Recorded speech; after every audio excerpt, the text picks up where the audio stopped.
दोस्तों नमस्कार। मैं हूं शैलेंद्र सिंह और आप देख रहे हैं हमारा YouTube चैनल शब्द शब्द शैलेंद्र सिंह। आज बात करेंगे कोविड पर, यानी कोरोना की दूसरी लहर पे जो भारत पे बहुत भारी पड़ती जा रही है। उत्तर प्रदेश पे सबसे ज़्यादा इसका असर हो रहा है और लखनऊ एक तरीके से इसके संक्रमण के ज़बरदस्त दायरे में है।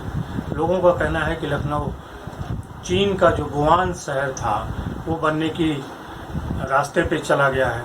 बहुत सारे नए नए लोग, कम उम्र के लोग भी इस बार कोरोना के काल में चपेट में आ रहे हैं और ये लहर तीव्र है। सवाल ये उठ रहा है कि आखिरकार जो कोरोना की दूसरी लहर है वो इतनी तीव्र क्यों है। जो बातचीत हुई, जो जानकारियाँ मिली, उसके अनुसार कोरोना की जो दूसरी लहर है पूरे विश्व में एक नई तेजी के साथ आ रही है, नए संक्रमण के साथ आ रही है। पुराना जो कोरोना का वायरस था वो 30 से 40% तक संक्रमित होता था, लोगों को संक्रमित करता था। कहने का मतलब है कि अगर कोई एक पॉजिटिव व्यक्ति है तो वो 30 से 40 लोगों को संक्रमित कर पाता था। लेकिन ये जो कोरोना का नया वायरस है इसको SARS-CoV-2 के नाम से जानते हैं और ये ब्राज़ील, ये वहाँ का जो कोरोना का ये नया वेरिएंट है SARS-CoV-2, ये बहुत ख़तरनाक है और ये 80 से 90% लोगों को प्रभावित कर रहा है।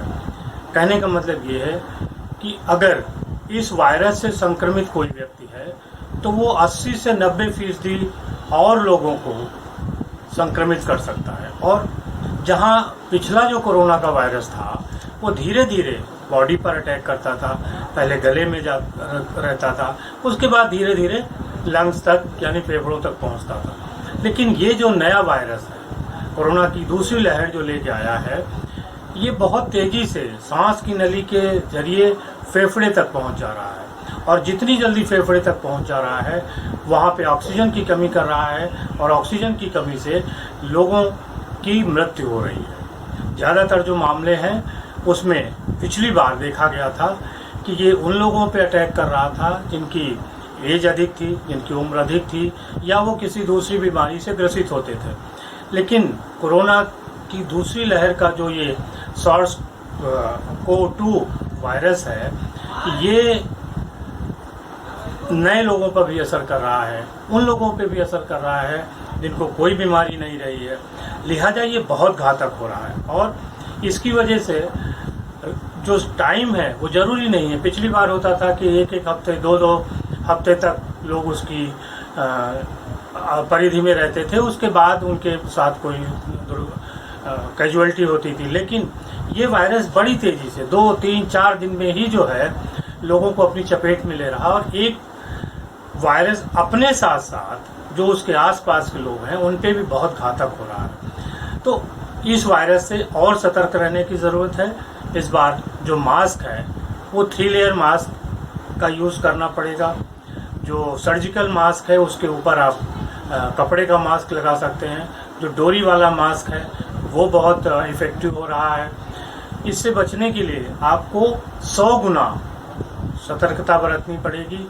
सिर्फ दूरी से या एक नॉर्मल मास्क लगाने से काम नहीं चलने वाला, आपको दूरी बनानी है, सैनिटाइजेशन लगातार करते रहना है और मास्क का प्रयोग ऐसे करना है जो 3 लेयर कम से कम हो।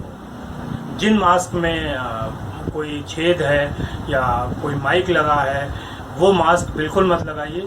ऐसे मास्क का प्रयोग करिए जिनमें जो प्योरली आगे से बंद हो। पिछली बार देखा गया था कि कई डिफरेंट टाइप के मास्क यूज़ होने लगे थे, तो इस बार जो है वो बहुत सावधानी से मास्क लगाइए क्योंकि ये जो दूसरी लहर है ये बहुत घातक है और इस लहर का मुकाबला करने के लिए हमें खुद को पॉजिटिव भी बनाना है, थोड़ा धैर्य रखना है। जो हमारी व्यवस्था में पुलिस लगी है, स्वास्थ्य कर्मी लगे हुए हैं, डॉक्टर्स लगे हैं या जो हेल्पलाइन पे जो लोग आपकी जवाब दे रहे हैं वो भी एक तनाव से गुजर रहे हैं। तो ज़रूरी नहीं कि आप अगर उनके ऊपर उतना तनाव डालते हैं तो वो और ज़्यादा दिक्कत करते हैं एक दूसरे के साथ मिसबिहेव मत करिए। अगर किसी पे कोई दिक्कत आई है तो उसे आपको सावधानी के साथ, व्यवहार पूर्वक, व्यवहार कुशलता के साथ बात करते हुए, क्योंकि जो डॉक्टर है, पुलिस वाले हैं, प्रशासन के लोग हैं, नर्स हैं, आपका हेल्पलाइन पे जो काम कर रहे हैं, उनके ऊपर भी ओवर प्रेशर है। वो भी हमारी आपकी तरह इंसान है, उनको भी समय लगता है, उनको भी दर्द होता है, वो भी तनाव में होते हैं। तो आप उनके तनाव को बढ़ाने का काम मत करिए। उनका तनाव जितना कम रहेगा, जितना वो कूल रहेंगे, उतने अच्छे से काम कर सकेंगे। तो बहुत शुक्रिया, आपने हमें सुना, और इन चीज़ों का ध्यान रखिए, अपना ध्यान रखिए, ताकि आप स्वस्थ रहें और खुशहाल रहें। नेगेटिविटी को अपने पास मत आने दीजिए, पॉजिटिविटी थोड़ी सी बढ़ाइए, अपने सोचने का दायरा बढ़ाइए, साथ ही साथ हेल्दी डाइट, एक्सरसाइज और मेडिटेशन भी करते रहिए। यही एक इलाज है। बहुत घबराने से समस्या का समाधान नहीं होगा। कोरोना की दूसरी लहर घातक है और इससे निपटने के लिए हमें दोगुनी क्षमता के साथ आगे बढ़ना होगा। शुक्रिया।